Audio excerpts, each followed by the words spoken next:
오늘 성경 말씀 봉독합니다. 누가복음 8장 5절에서 8절까지 말씀을 읽겠습니다. 씨를 뿌리는 자가 그 씨를 뿌리러 나가서 뿌릴새 들으는 길가에 떨어짐에 밟힘에 공중의 새들이 먹어버렸고, 들으는 바위 위에 떨어짐에 싹이 났다가 습기가 없으므로 말랐고, 들으는 가시떨기 속에 떨어짐에 가시가 함께 자라서 기운을 막았고, 들으는 좋은 땅에 떨어짐에 나서 100배의 결실을 하였느니라. 이 말씀을 하시고 외치시되 들을 귀 있는 자는 들을지어다. 아멘. 자, 우리는 지난 2주 동안에 걸쳐서 예수님의 제자가 걸어가야 할 그 길이 무엇인지를 살펴보았습니다. 제자로서 치러야 할 대가, 또 제자가 되는 그 조건에 대한 성경 말씀들을 우리가 읽어보았습니다. 오늘은 세 번째로 이 제자의 길을 걷는 것이 왜 가치 있는 결정인지를 함께 생각을 해보고자 합니다. 탕자의 비유, 또 부자와 나사로의 비유, 또 선한 사마리아인의 비유, 이런 비유들은 우리의 마음속 깊이 기억되는 예수님의 참으로 대표적인 가르침들입니다. 이런 비유들을 통해서 예수님은 영적인 진리를 평범한 이 세상의 이야기로 바꾸어서 사람들의 마음에 강하게 와닿도록 그렇게 전달을 하셨습니다. 이렇게 해서 사람들이 그냥 막연하게 자신을 따르는 것이 아니라 진정으로 주님의 발자취를 밟는 그런 제자들이 되기를 원하셨던 것입니다. 오늘 읽은 이 본문 말씀은 씨 뿌리는 자의 비유입니다. 농부가 씨를 뿌렸는데 그 씨앗이 여러 곳에 떨어졌죠. 그리고 제대로 된 땅에 떨어진 그 씨앗만 결실했다라는 참으로 간단한 이야기입니다. 인도 선교지에서 미국으로 들어와서는 3년 동안 저희들은 캘리포니아 산호세에서 지냈습니다. 아파트 맨 아래층에 살았는데요. 이 아파트 아래층 응접실 문을 열면, 큰 문을 열면 바깥으로 연결이 됩니다. 거기에 빈 공간이 조금 있었어요. 흙으로 된 땅이 있었는데 이상하게도 거기는 아무것도 자라지 않는 거예요. 그래서 한번 그 땅을 뒤집어 보았습니다. 그랬더니 실제로는 그게 흙이 아니고요, 보니까 한 20-30년 정도 된 먼지가 그 위에 자욱히 앉아있는 시멘트 조각, 그게 가루가 되어서 그렇게 그 아래 깔려 있는 것을 제가 보았습니다. 그러니까 아무것도 자라지 않는 것이 당연하죠. 여기 마누아는 온 사방이 각종 풀과 나무와 꽃으로 덮여져 있습니다. 하지만은 우리가 살던 그 산호세 아파트는 그렇지 않았어요. 그래서 그 공간을 어떻게 좀 잘 사용해 볼 수 없을까, 그렇게 제가 생각을 했습니다. 해서 홈디포에 가서 흙을 샀어요. 흙을 사고 또 꽃을 심었습니다. 홈디포에서 흙을 사왔으니까 얼마나 좋은 흙이겠습니까, 그렇죠? 흙을 한두 봉지 이렇게 사서 뿌리고 거기다가 또 꽃나무를 심었는데 꽃이 참 예쁘게 피어서 온 가족이 너무나 즐거워했던 그런 기억이 납니다. 자, 사람의 마음도 마찬가지입니다. 이 딱딱하고 메마른 마음에는요, 그 어떤 영적인 것도 자랄 수가 없습니다. 그 마음이 뒤집어지고 또 성령으로 말미암아 새롭게 변화될 때에 그 마음밭에서 아름다운 꽃이 피어날 수 있는 것입니다. 마음이 메마르고 굳어 있다면 바로 지금이 주님께 무릎을 꿇을 때구나라고 올바로 인식했으면 참 좋겠습니다. 자, 예수님의 씨 뿌리는 비유는요, 그 당시에 농사를 하던 시골 사람들에게는 너무나도 뻔하게 다 아는 그런 이야기였습니다. 농사에 있어서 가장 기본되는 말이었고요. 이 말은 구태여 사람들에게 들려줄 어떤 그 필요조차도 없는 그런 당연한 내용이었습니다. 주님을 가까이 따르던 제자들은 왜 예수님께서 이 당연한 이야기를 들려주실까라는 그런 질문을 하게 되었을 것입니다. 예수님이 이 평범한 말씀을 그래도 들려주셨을 때는 분명 그 안에는 어떤 깊은 뜻이 있겠구나라는 생각을 가지게 되었던 것입니다. 그래서 제자들은 예수님께 다가가서 이 비유의 그 의미에 대해서 질문을 하게 됩니다. 자, 이 말씀은 마가복음에도 나오고요. 그런데 저희 똑같은 내용이 거기에 기록이 되어 있는데, 거기에 보면 마가복음에 보면 12제자들뿐만 아니라 그 외에 여러 다른 제자들이 함께 와서 이 비유를 설명해 주실 것을 요청을 했다라고 그렇게 기록이 되어 있습니다. 우리가 지금 이제 세 번째 듣는 이야기죠. 제자라는 말은 그 당시에 모든 믿는 자들을 가리키는 용어였습니다. 크리스찬, 신자, 이런 말이 생기기도 전에 제일 먼저 사용되었던 말이 바로 이 제자라는 말입니다. 그래서 이 제자로서 우리가 지금 그 의미를 우리가 계속해서 생각해보는 그런 시간인데요. 예수님을 따라다니던 사람들은 여러 부류의 사람들이 있었습니다. 처음에는 먼저 거의 구경꾼 차원의 그런 큰 무리가 있었던 반면에 주님의 교훈에 귀를 기울이던 제자들도 있었던 것이죠. 믿는 사람들입니다. 자, 여러분들은 어떠십니까? 큰 무리 중에 그냥 속한 사람입니까? 아니면 예수님의 제자로 살아가십니까? 믿는 사람으로서. 이제는 멀찍이 서서 주님을 쳐다보시는 그런 형식상의 신앙생활은 접으시고 신중한 자세로 주님께 다가가시는 그런 제자들이 되시기를 바랍니다. 자, 씨 뿌리는 자의 비유에 대한 이 설명을 요청하는 제자들에게 주님은 이런 말로 먼저 대답을 하셨어요. 누가복음 8장 10절에 있는 말씀인데 함께 한 목소리를 읽어보겠습니다. 이르시되 하나님 나라의 비밀을 아는 것이 너희에게는 허락되었으나 다른 사람에게는 비유로 하나니 이는 그들로 보아도 보지 못하고 들어도 깨닫지 못하게 하려 함이라. 참 놀랍죠, 여러분. 천국에 대한 주님의 교훈들은 모든 사람들을 위한 것이 아니었다라고 여기에 예수님이 직접 말씀하고 계십니다. 오로지 주님을 따르는 제자들이 그 교훈을 듣고 그 가치를 깨달아서 천국을 소유하도록 하는 것이 바로 주님의 의도였던 것입니다. 제자들만이 예수님의 그 가르침을 받고 믿음을 얻어서 결국 구원받는 백성들이 되는 것이었어요. 예수님은 물론 모든 죄인이 회개하고 돌아와서 죄사함 받기를 원하십니다. 하지만은 주님을 따르던 그 당시의 그 무리들은 그 대부분은 진정한 제자들이 아니었어요. 그래서 그들은 하나님의 나라의 백성이 될 그런 신앙을 소유하지 않았고 따라서 심판이 가까웠다라는 그 경고로서 주님은 이런 말씀을 들려주신 것입니다. 여러분, 우리는 하나님의 영적인 다스림을 받고 예수님을 왕으로 섬기면서 험한 이 세상을 살아가고 있습니다. 주님께서 주시는 그 능력으로서 어둠의 세력과 싸워 이기는 하나님의 나라의 백성들입니다. 천국에 대한 교훈들은 이렇게 하나님의 나라를 상속받는 진정한 제자들의 모습이 어떠한지를 잘 설명해 주는 것입니다. 결론부터 말한다면 이게 바로 제자도의 가치입니다. 진정한 제자의 길을 가는 사람들에게는요, 이런 엄청난 구원과 그 축복의 약속들이 주어진 것입니다. 갈급한 마음으로 복음의 그 말씀을 듣고자 하는 사람들에게 주님께서는 이 구원의 그 복된 길을 활짝 열어놓으신 겁니다. 이 천국의 비밀을 나의 것으로 삼는 복 있는 제자들이 되시기를 바랍니다. 자, 씨 뿌리는 자의 그 비유에 대한 예수님의 설명을 잘 살펴보면요, 이 비유의 그 초점이 어디에 있는지가 분명해집니다. 씨앗이 떨어지는 흙의 토양이 어떤 것인지에 그 모든 초점이 맞추어져 있습니다. 그리고 잘 준비된 마음밭을 가진 사람들만이 이 제자도의 가치를 아는 진정한 제자들이다라고 주님은 교훈하고 계시는 것입니다. 먼저 길가에 마음이 있습니다. 자, 농부가 나가서 씨를 뿌리는데 어떤 씨는 길가에 떨어졌다, 그렇게 말씀하셨어요. 이것은 사람들이 자주 걸어다니는 그 밭 주변에 있는 어쩌면 논두렁 같은 그런 곳을 말하기도 할 것입니다. 사람의 발이 오랫동안 그 위를 걸었기 때문에 다져져서 아주 단단한 길이 된 그런 부분입니다. 자, 씨앗이 이곳에 떨어지면 어떻게 되겠습니까? 물론 뿌리를 내릴 수가 없죠.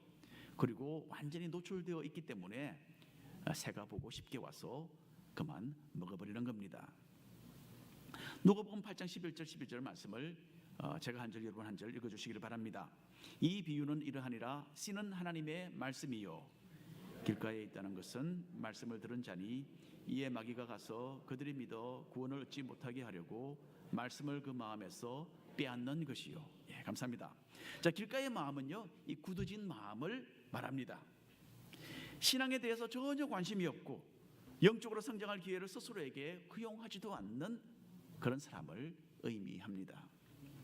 하나님의 말씀을 믿음으로 얻는 그 구원의 은혜가 얼마나 값진 것인지를 알지 못하는 참 영적으로 단단히 굳어져 있는 그런 마음을 가리킵니다.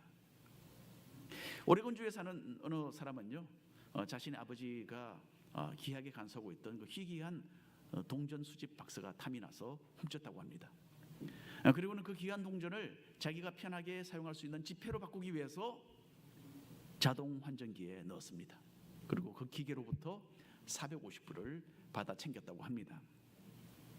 도둑질한 것도 참 나쁜 일이지만은 어리석은 사람이죠. 너무나 희귀하고 특별한 동전들이 있기 때문에 실제로는 최소한 몇십 배 아니면 몇백 배나 되는 그런 돈을 받을 수도 있었던 그런 귀한 돈이었어요.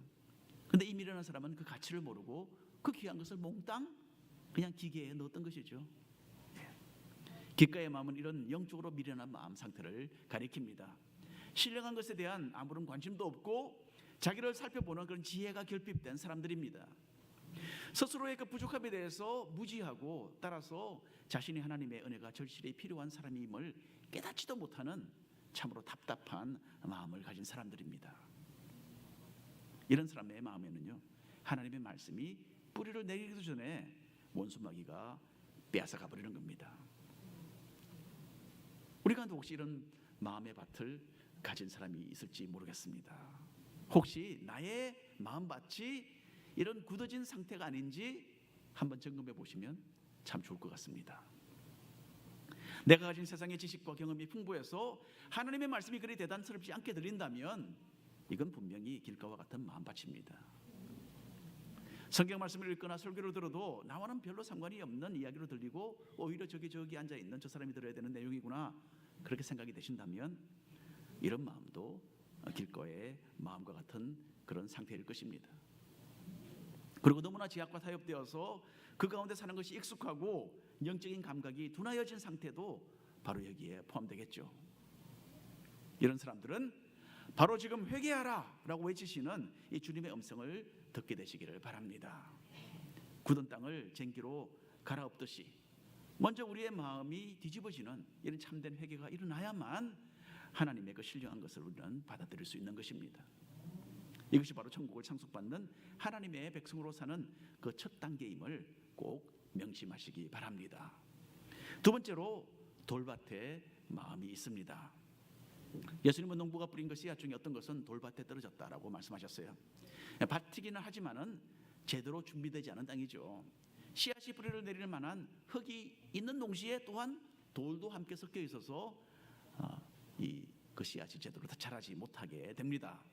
예수님의 그 설명을 다시 한번 들어보겠습니다.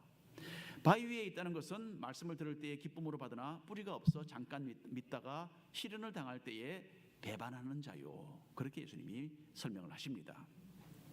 자, 이런 돌밭과 같은 마음을 가진 사람들은 말씀에 분명히 어떤 반응을 느끼는 사람들이에요. 길가의 마음과 같이 완전히 영적으로 무감각한 사람들은 아닙니다. 그렇기 때문에 하나님의 말씀을 접하고서 감동을 느끼고 또 은혜도 받습니다. 그렇지만 외부로부터 오는 압력을 느끼고는 그만 포기하고 무릎을 꿇어버리는 연약한 믿음을 말하는 것입니다. 이 사람의 신앙이 얼마나 순간적인 것인지 예수님은 잘 여기에 표현하고 계시는데요. 말씀을 즉시 기쁨으로 받지만은 곧 넘어지는 사람들이다. 그렇게 주님이 설명하셨습니다. 참 제자의 모습이 아닌 거죠. 인도에서 생활하면서 한국 음식이 참 그리울 때가 많았습니다.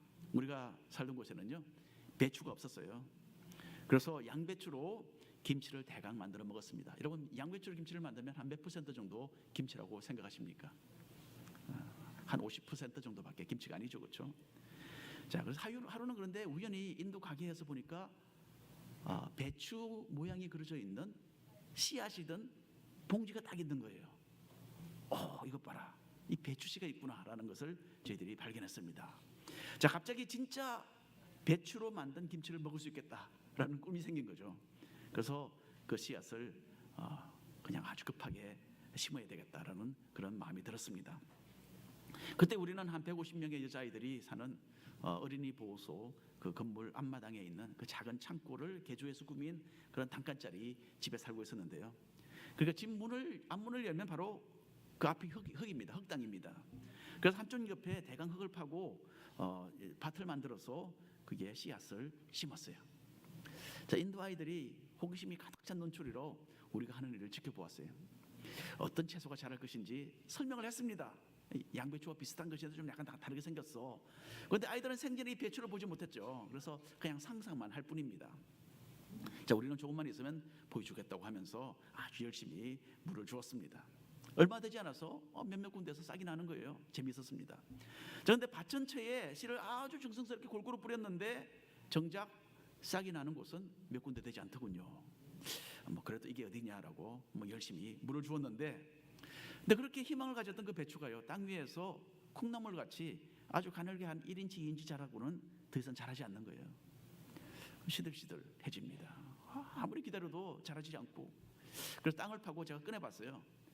근데 흙 속에 있는 이 돌 때문에 여러분, 배추가 뿌리가 내려가다가 돌을 만나면 옆으로 비틀어지고, 또 가다가 돌을 만나면 또 옆으로 비틀어지고, 이 뿌리가 꼬불꼬불 완전히 비틀어져서 꼬여 있는 것을 제가 발견을 했어요. 다 그렇더군요. 제가 농사를 할 줄 몰라서 그렇습니다. 아무리 훌륭한 씨앗을 뿌리고 그 위에 물을 준다 해도 이 밭의 그 상태가 좋지 않고 제대로 준비되어 있지 않으면 절대로 좋은 결과를 얻어낼 수 없다라는 것을 제가 그때 깨달았습니다. 마찬가지로 이 제대로 가꾸어지지 않은 마음에는요, 말씀이 들어가서 성장해 낼 수가 없습니다. 아직도 세상적인 사고방식, 은행, 생활 방식으로 익숙해 있어서 좌우로 요동하는 그런 마음속에는요, 말씀이 결실하지 못합니다. 이 또한 진정한 제자의 모습은 아닌 것입니다. 표면적이고 얕은 신앙생활을 하고 계신다면 더 건전하고 더 깊은 믿음을 한번 추구해 보시기를 바랍니다. 어떤 어려움이 닥친다 하더라도 굴복하지 않고 참으로 견고한 믿음으로 사는 가운데서 귀한 열매 맺으시는 그런 진정한 제자의 삶을 살아가시기를 바랍니다. 세 번째로, 가시떨기의 마음이 있습니다. 예수님의 비유 속에서 농부가 뿌린 그 씨앗의 일부는요, 가시떨기 속에 떨어졌습니다. 자, 이곳은 돌밭과는 좀 다릅니다. 씨앗이 뿌리를 조금 더 깊이 내릴 수 있는 그런 곳이었어요. 하지만은 싹이 나서 자라는 동안에 가시나무에 쌓여서 그 힘을 이기지 못하고 마는 경우가 되는 것입니다. 누가복음 8장 14절에 예수님은 이렇게 설명하십니다. 가시떨기에 떨어졌다는 것은 말씀을 들은 자이나 지내는 중 이생의 염려와 재물과 향락의 기운이 막혀 온전히 결실하지 못하는 자라고 설명하십니다. 자, 가시나무 사이에 씨앗이 떨어지면요, 그 필요한 수분과 영양을 제대로 섭취할 수가 없습니다. 뿐만 아니라 설사 싹이 나서 자란다 하더라도 가시나무에 막혀서 결실할 수 없는 거죠. 이런 가시떨기의 마음은요, 유혹에 타협된 그런 마음입니다. 하루는 어떤 청년이 예수님께 달려와서 무릎을 꿇었습니다. 그리고 무엇을 해야 구원을 얻어서 영생을 얻게 되겠습니까? 라는 참으로 중요한 질문을 했던 것입니다. 자, 예수님께 달려왔다는 것은 예수님의 가르침에 그만큼 갈급했다는 이야기겠죠. 또 무릎을 꿇었다는 것은 주님을 향한 깊은 존경을 뜻합니다. 참으로 진실된 마음으로 예수님의 권위를 마음 깊이 받아들였던 그런 사람으로 보여집니다. 자, 예수님은 이 사람에게 참 특별한 대답을 들려주셨어요. 마가복음 10장 21절에 있는 말씀을 한 줄씩 나눠서 읽겠습니다. 예수께서 그를 보시고 사랑하여 이르시되 내게 아직도 한 가지 부족한 것이 있으니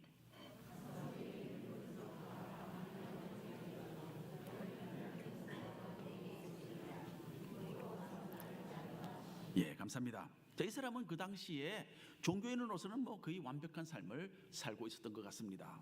어릴 때부터 하나님께 거룩하고 정결한 삶을 살았고 성경 말씀에 어긋나지 않도록 철저하게 자기 자신을 하나님의 법도에 굴복시키는 그런 사람이었어요.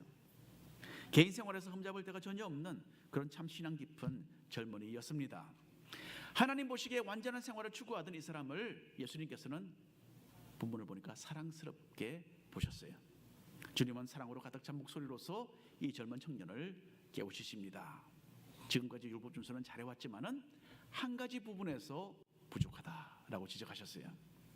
그리고는 그 가진 재물을 다 팔아서 필요한 사람들에게 나누어주고 그 후에 예수님을 따르면 영생을 얻을 것이다, 그렇게 말씀을 해주셨습니다. 이 사람이 미처 깨닫지 못했던 그 부족한 부분은 바로 이 재물에 대한 애착심이었던 것입니다. 성경 말씀대로 살려고 했던 이 사람은 아마도 참 가난한 사람들에게 도움을 베풀라고 하신 그 성경 말씀도 지키며 살았을 것입니다, 분명. 하지만 예수님은 그 마음속에 여전히 숨겨져 있는 이 물질에 대한 애착심을 보셨고 이 애착심을 내려놓아야 한다라고 가르쳐 주셨던 것입니다. 자, 여러분, 이 돈 그 자체는요 절대로 나쁜 것이 아닙니다. 그것을 얻는 방법과 그 돈을 쓰는 용도에 따라서 돈은 선한 것이 될 수도 있고 악한 것이 될 수도 있습니다. 그런데 이렇게 표면적인 모습보다 더 깊은 곳에 잠재되어 있는 이 돈에 대한 이 사람의 마음을 예수님은 다루기를 원하셨던 것입니다. 이 젊은이는 예수님의 말씀을 듣고 큰 근심에 빠집니다. 이 사람은 엄청난 부자였어요. 그렇기 때문에 그 많은 재산을 사람들에게 다 나눠주는 것은 너무나 어렵게 느껴졌던 것입니다. 이해하시겠죠? 그래서 근심 가운데 예수님을 떠나갔다라고 성경은 말합니다. 예수님이 왜 그렇게 힘든 일을 시키셨을까? 이 사람은 자신 앞에 서 계시는 그 예수님이 정말 어떤 분인지를 몰랐던 것입니다. 바로 그것을 주님은 여기서 우리에게 지적해 주십니다. 가진 소유를 다른 사람에게 나눠주고 예수님을 따르면 하늘의 보화를 주시겠다라고 약속하시는 그 예수님이 이 온 세상을 만드신 그 하나님 그분이심을 알지 못했던 것입니다. 그리고 이 사람은 세상에 대한 애착심이 너무나 컸습니다. 영생을 얻기 위해서 모든 것이 자기는 다 준비가 되어 있다라고 그렇게 자신만만하게 생각을 했죠. 하지만 주님이 보여주시는 그 교훈을 따라가서 살아갈 그 용기나 헌신이 결여되었던 사람입니다. 그래서 예수님의 제자가 되어서 영생을 얻을 기회를 지나쳐 보내고 도리어 이 땅의 재물을 선택하고 마는 그런 사람이 되었습니다. 여러분, 저는 가끔 이렇게 생각합니다. 이 사람이 그 재물을 가지고 얼마나 오랫동안 기쁘게 살았을까 생각을 해봤습니다. 어떤 것 같습니까? 어쩌면 50년, 어쩌면 60년 정도 그 많은 재산을 누리며 잘 살았겠죠. 평생 쓰고도 남을 만한 돈을 가지고 있었을 테니까. 하지만 여러분, 이 땅에 오신 그 하나님의 아들을 따르는, 예수님을 알고 그분을 따르는 그 엄청난 특권을 그 사람은 그만 놓치고 말았던 것입니다. 그리고 하늘에서 영원한 생명을 누릴 그 기회도 잃어버렸어요. 얼마나 큰 손해입니까? 그러니 어리석은 사람이 아닐 수 없는 것입니다. 우리가 쉽게 선택할 수 있는 그런 길이지만은 참으로 미련하고 어리석은 길입니다. 하나님의 말씀을 듣고 생활하지만은 이 세상의 온갖 염려와 또 물질의 유혹에 사로잡혀 있는 사람들이 있습니다. 아무리 더 나은 신앙생활을 하려고 몸부림쳐도 물질의 그 악한 영향력이 영적인 발전을 막는 것입니다.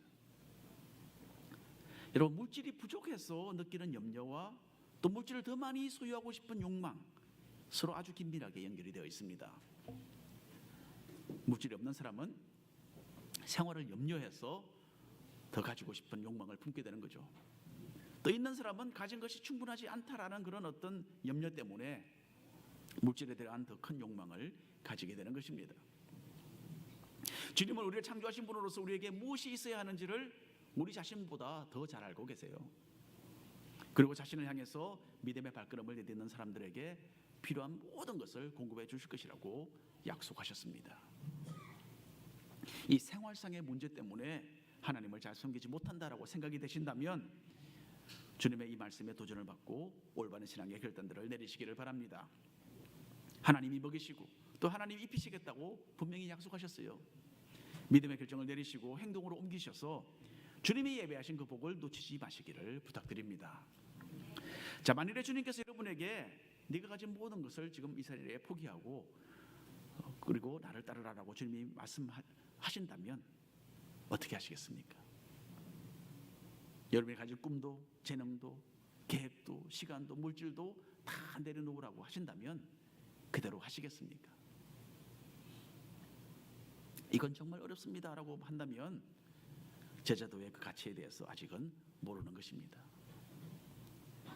시선이 이 세상과 이 세상의 것에 맞춰져 있는 사람은 당연히 올바른 선택을 하지 못합니다. 세상의 것으로 인한 유혹 때문에 제대로 제자의 삶을 살지 못하는 가시떨기의 마음입니다.